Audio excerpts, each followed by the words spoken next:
Good afternoon, my Real News Media TV family. Welcome back to the channel for another news update for January 3, 2023. And in the news this afternoon, cops are now being paid overtime, says Commissioner. It appears that the dispute between Jamaica Police Federation and the Constabulary's High Command over the long-standing issue of overtime pay has now been settled, as Police Commissioner Major General Anthony Anderson confirmed on Tuesday that the cops have been paid what they were owed. In an upbeat presentation at his annual devotion exercise, streamed on Jamaica Constabulary Force's YouTube channel, Anderson said that during 2023, we got the things done that couldn't be done, haven't been done. We put in place finally an overtime system. Not perfect, but people have been paid for the time that they work. It's something that has been spoken about for a long time. We got that done, he said. A heated battle concerning overtime pay for rank and file members of Jamaica Constabulary Force came to a head when the Federation sued the government, claiming that its members were owed billions of dollars in outstanding payments. In ruling on the matter in June 2022, the court ordered that by March 31, 2023, the government should implement a system to capture overtime hours by members of the JCF. In May 2023, at the Police Federation's annual conference in Trelawney, Anderson had said the new workforce management solution system to calculate overtime payment was being installed, and promised that members would be paid what is owed to them, noting that if you earn it, you must get it. But 2 months after that promise, payments had still not been made, which prompted the opposition in a statement to call for the government and the JCF to honor the court's order to pay overtime for April through June in July's salary. The opposition further warned that a failure to do so would risk demoralizing the police force, which is essential to ensuring the safety and the security of the nation. Also, in a statement at that time, Police Federation Chairman Corporal Rohan James expressed the disappointment in the High Command's failure to facilitate overtime payment for rank and file police personnel, despite the government's approval of a system to calculate and disburse these payments. Such actions undermine the moral and motivation of our hard-working officers who tirelessly serve to protect our communities, he said. Later that month, Corporal James was interdicted over remarks he made at a funeral service for a slain cop. Following a probe, the police commissioner directed that disciplinary action be taken against James at a court of inquiry.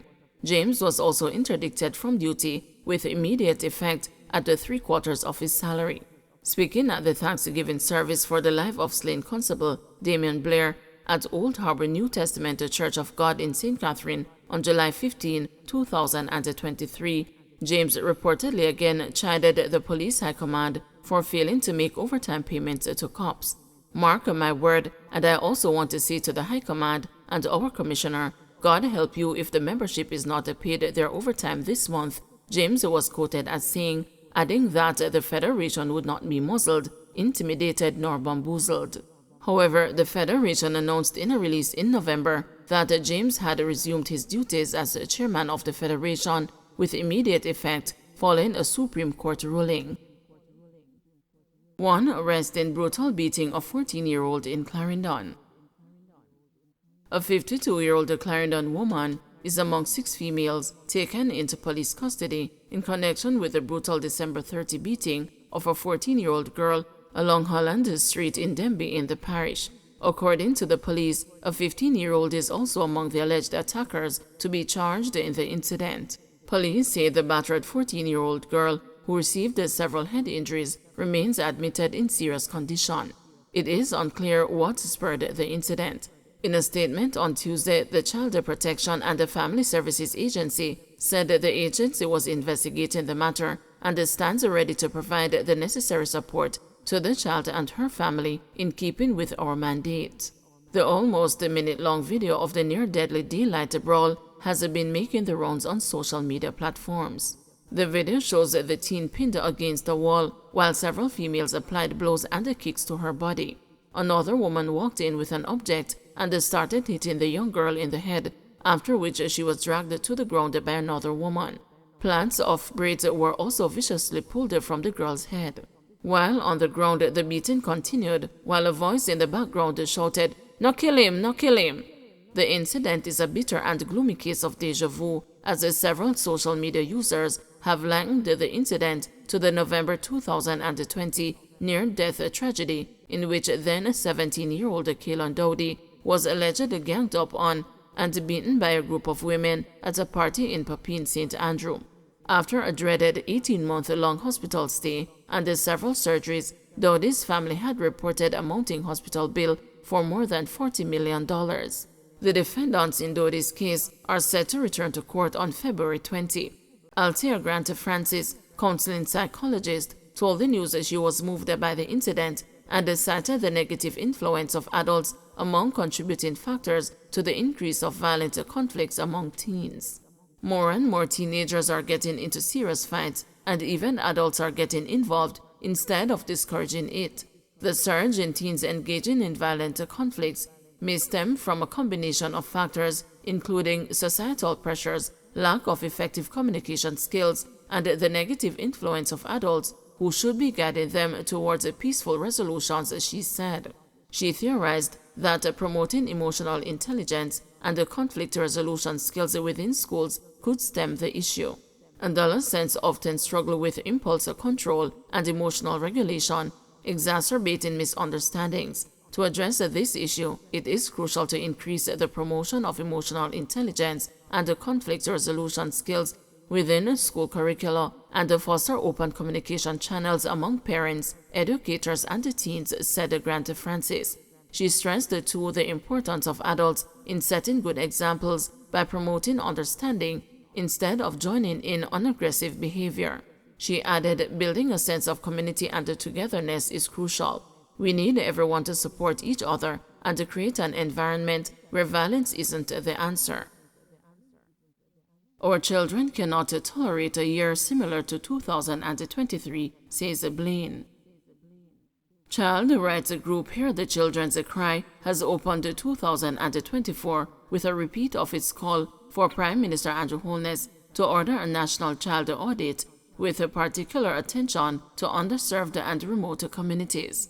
We need to have an accurate and up-to-date assessment of the conditions under which our most vulnerable citizens, or children, are currently living, with the aim to correct the urgent needs for improvement, said Hear the Children's Cry founder Betty Ann Blaine on Tuesday in a release titled Declare 2024 a Year for Our Children.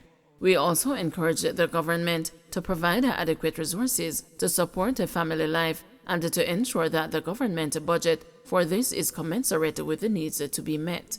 It is also critical for the government to ensure that the laws for the protection of children are enforced and that those who abuse, brutalize, and murder Jamaican youngsters do not walk free, as has happened so many times in the past, added Blaine. She said, Hear the Children's Cry is challenging Jamaicans in every sector, every parish, and every community, not only to declare 2024 a year for our children, but also to take decisive action to make child safety an actual reality in this country. When we look at the atrocities meted out to Jamaican children over the past 12 months, we cannot tolerate another year like 2023. Children have been abused physically and sexually. They have been intentionally or carelessly murdered. They have died by stray bullets from adults' warfare. They have been chopped to death in family feuds, burned to death in home fires, and killed by careless or drunken drivers. In many cases, they have been neglected or abused at home. In other cases, children have been lured away from safety, violated, and murdered, and most of their killers still walk the land with impunity, said Blaine. Our children are crying out to us for help. We can and we must help them. Every Jamaican can play a part as we dedicate 2024 as a year in which our children can be protected. We are inviting leaders and members of the following groups to get actively involved in promoting child safety in Jamaica, added Blaine. According to the children's rights activist, in addition to the role of the government, Hear the Children's Cry is urging the private sector to support the effort to make 2024 a better year for Jamaica's children, with social media and other outreaches especially geared to public awareness about child rights and child safety. Security companies and others who have teams regularly on the road are also being asked to play a part in making 2024 a year for our children by asking their drivers to pay special attention to children using the road. They can assist by either taking direct action or calling for help if a child is seen to be in danger or if he or she seems to be experiencing difficulty, which seems unusual, said Blaine. She argued that as the main protectors of our children, parents need to play a bigger role in their education by keeping in close touch with the schools that their children attend, including getting to know their teachers and the guidance counselors. Parents can also enhance the safety of their children by getting to know their neighbors and forming active community groups to watch out for youngsters in their neighborhood.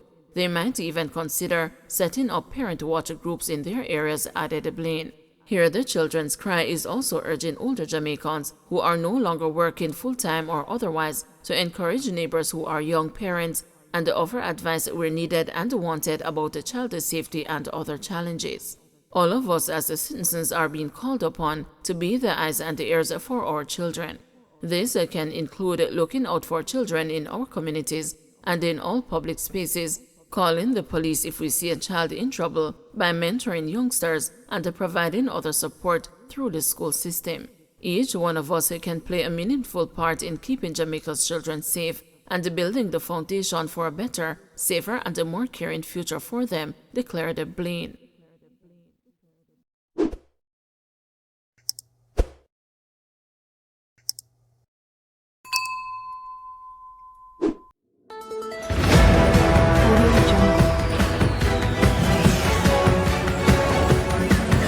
Audio